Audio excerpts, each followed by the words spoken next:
Many men of different military rank populated the mountains, but Goliath was bragging. No one was found. He was bragging 2 times a day for 40 days. So 80 times he came out and said, is there no God in Israel? 80 times he came and profaned the name of the Lord.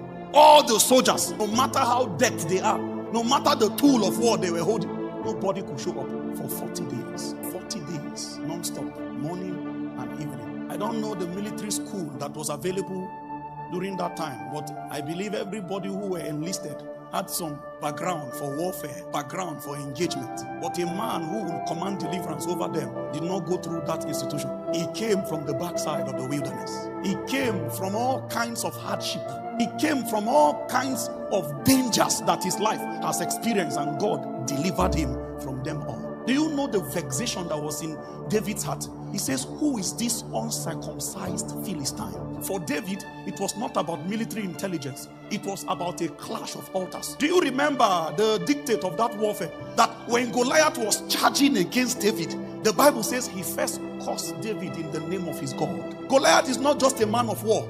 He was also a priest in the spirit. He invoked spiritual participation. So when Goliath was running against David, it was like that thing I was telling you when you shake hands with your partner. He was entering that warfare both spiritually and physically. Physically, he has the advantage of experience. He has been a man of war from his youth.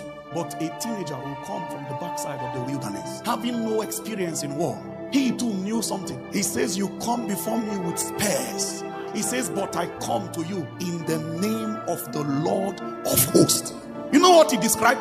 He invoked a dimension of God who is the man of war.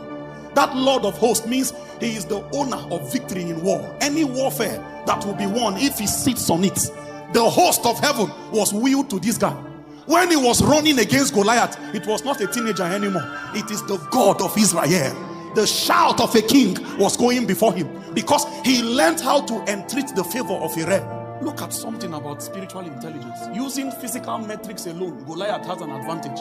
But Goliath was not going to even attempt to make the mistake of using that advantage as his confidence. Goliath had to still involve spirituality. Do you think because you are the most qualified in the office, that's why the promotion will come for you? They will skip you again and again and again. You will sit down and say it's not fair. Yes, it's not fair, but life will go on. I have seen people sit down and say, why do bad things happen to good people? You are just being philosophical.